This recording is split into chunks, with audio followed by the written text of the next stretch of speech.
This is the Fantasy Roadshow. But let's get into Bills. Gabe Davis signed with the Jaguars. We know that was going to be a part of the conversation here today. So I guess just jump right in with offseason storylines. How are we going to replace that wide receiver? Is it going to be Kincaid as the second option all season? What do you think the pass catching for Josh Allen looks like into next year? By the way, first of all, I didn't know that we were going to be doing a show with Jim Harbaugh lookalike in McCormick. I'll take it. There's some Harbaugh there. I mean, there's the head. I want to see some like Michigan gear on him to really spice. I like that. I'll take it. We have not heard that yet, but I love it. We've been searching for my doppelganger, so that's good to hear. Now that you mention it, it's a striking resemblance. Big time. And I bet you'd wish you'd had his bank account too. Gabe Davis is a very, very, very interesting former Bill, right? I mean, he is. As far as the direct question goes, the second option clearly. I mean, I got to tell you guys, I think the first option might be Dalton Kincaid now, right? I mean, is Diggs even a number one anymore? I mean, he's a premier receiver. He used to be in the category of when healthy Cooper Kupp and the Devontae Adamses and the A number ones in Jamar Chase. I mean, you can go on and on. You guys know the names as well. I mean, I think he's still the A number one for the Bills, and I think he's probably still a number one, but he's not that number one. You know, he's not like a Tyreek Hill difference maker kind of guy, weaponry that you would think of. Kincaid and Diggs will be your two guys for sure. I think what's going to be interesting is how Joe Brady has this offense now for a full year. I think that's going to dictate where the options are because Dawson Knox, first of all, I felt bad about his brother, when he passed and a lot of the challenges that Knox has had and the injuries and all that. But from a football perspective, I think the guy's a complete waste of money. I mean, they paid him prematurely, and I thought they really could have put a lot of that money elsewhere. Now, I don't think that money should go into Gabe Davis either. Should have gone to Gabe Davis. But you've got Dawson Knox, and you're going to have to deal with that, right? I mean, he's on the roster, and unless you're going to – I mean, if you cut him, it's just dead money. To me, I think the Bills have got to operate more with getting the ball to their big bullseye guys in Kincaid and Knox. Diggs is still going to get the targets, and if he isn't going to get him, he's going to cry about it. So you're going to get Diggs, you're going to get Kincaid, you got to have Knox. The two wild cards are with that Brady full year offense. Khalil Shakir, he really came on last year, and I love his game. He's shifty. You can put him in the slot. He's good enough to trick you on the boundary once in a while. And what do they do in the draft? To me, Sean McDermott is clearly a defensive guy. He has had an elite defense at times during his career, including this past year. But when it comes to the postseason, they always fall flat. They always fold like a cheap tent at a Boy Scout trip. They have got to figure out a way to just be, in my opinion, good enough defensively and go get more horses in the barn for the unicorn quarterback in number 17, okay? Because Josh Allen is the last guy you blame on this team. He's done everything possible. Sean McDermott has lost games, 13 seconds, double-digit leads, all that stuff. Allen has had guys drop the ball left and right. He's had guys ride the roller coaster, and one of those guys has been Gabe Davis as well. Trust me, he's been on my fantasy team, and he's freaking mad at me. So Gabe Davis, to me, you couldn't pay him what the market said. He was an inconsistent guy. And I will say this, I was shocked this year that he had the year he had. Because if you remember, he had the foot injury from the year before. I thought he was going to explode this year, and the Bills were going to have to make a tough decision in terms of whether to bring him back or not with the financial situation, right? But the situation was dealt for them because he just didn't perform, and therefore sayonara. Receivers, Diggs, Kincaid, he plays kind of the hybrid tight end, right, role with the receiver. You've got Shakir. I think you should go draft 2 or 3 receivers. I do. And I think you should put them in the offense. Hell with this. They put too much into the defense. AJ Epinesa, Gregory Rousseau, Ed Oliver, Von Miller, whether it's free agency, drafts, whatever, Tim Settle, DaQuan Jones. Can we please support the quarterback? The quarterback who's an MVP guy who gives you 50 friggin' touchdowns a season in the regular season and in the postseason. I'll show you who you got to support. It's this dude. It's number 17. It's not Von Miller. It's not the damn defense. McDermott has put together all this. Oh, he's such a great mind defensively. The safeties, enough. You've got a freaking unicorn at quarterback. There's Mahomes and there's Allen. That's it. That's the list. They're the two best quarterbacks in the league. Josh Allen has played as well, if not better, than anybody against the Kansas City Chiefs. Go get them some friggin' help. That's what they need. They need to go get people in the draft who can go up and get it, who have balls, who aren't going to drop 3rd and 6s over the middle like Gabe Davis and like all these other guys. By the way, Stephon Diggs has been dropping the ball too much as well. The receiver power ranking is exactly what I said, with implementation of receivers in what could be one of the most historical wide receiver drafts in history, guys. That's where I line up in, as far as Davis being gone and bringing some people in and who they've got right now. As far as bringing some people in, like, who really jumps out at you to fit this Bills scheme and to fit those roles that you need?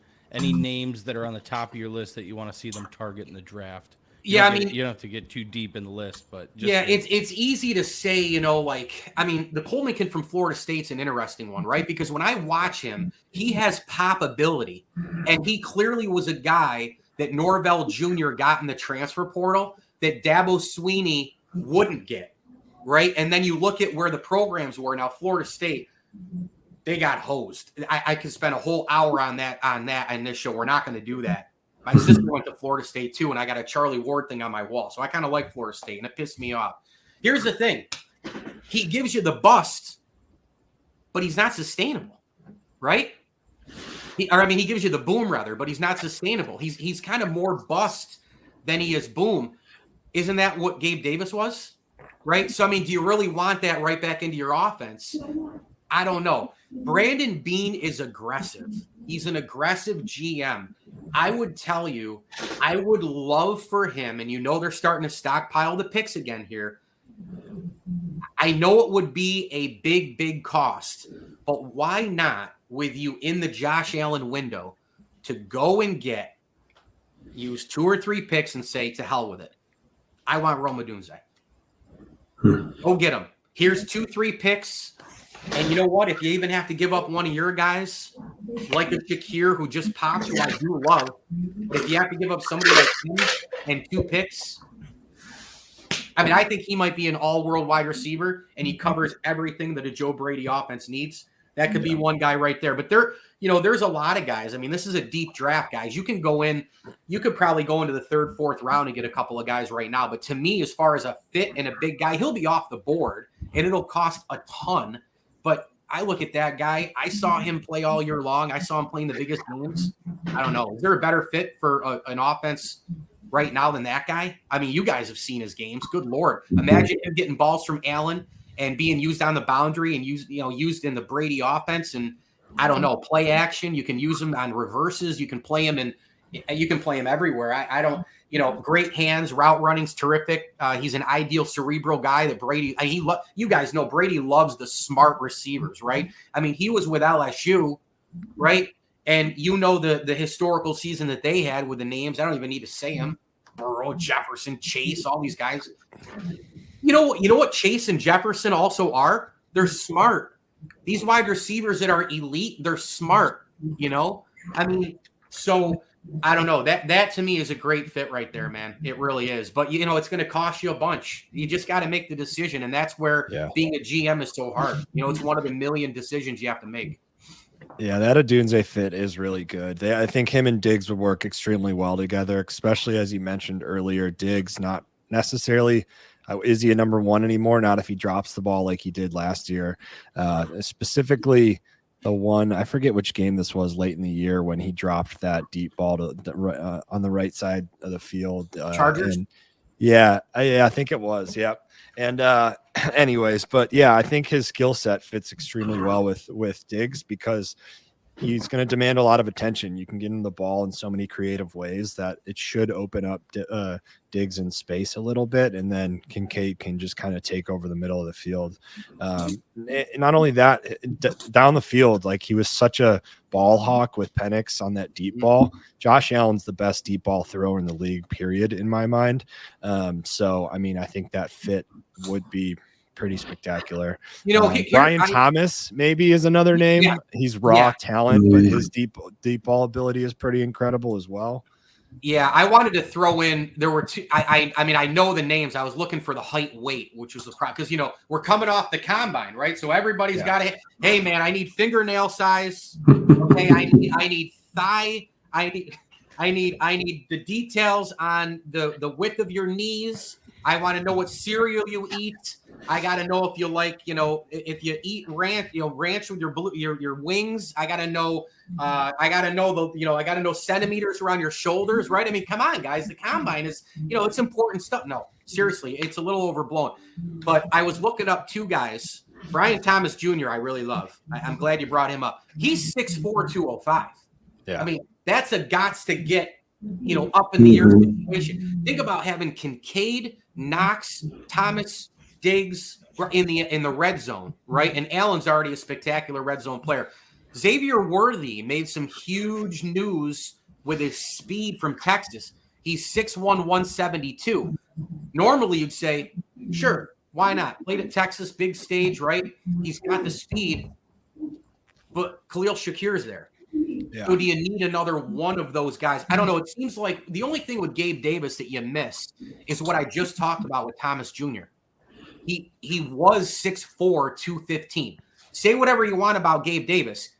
220. That's what he was. He was length, go up and get it, right? But again, too much of this. They got to bring in a guy who can consistently do it. I do like the kid Troy Franklin too out of Oregon. He's 6'3", 195. So there's another go up and get it situation. You might want to go that direction if you're Brandon Beane. But again, the big guys are going to be gone off the board. I mean, you look at some of these projections right now. Marvin Harrison Jr. clearly is the best receiver in the draft. Neighbors is going to be gone. Adunze is going to be off the board. But honestly, guys, after that, 5 to 7, 8 guys are really, really smart, good choices. But if I'm the Bills, I literally take 2 wide receivers. I mean that. With my first 2 picks, I go offense, because this dude is only going to be there for so long. He's a little bit bigger than this version of Josh. But again, he's only going to be there for so long. You got to maximize QB1. He needs one of these guys to help him out.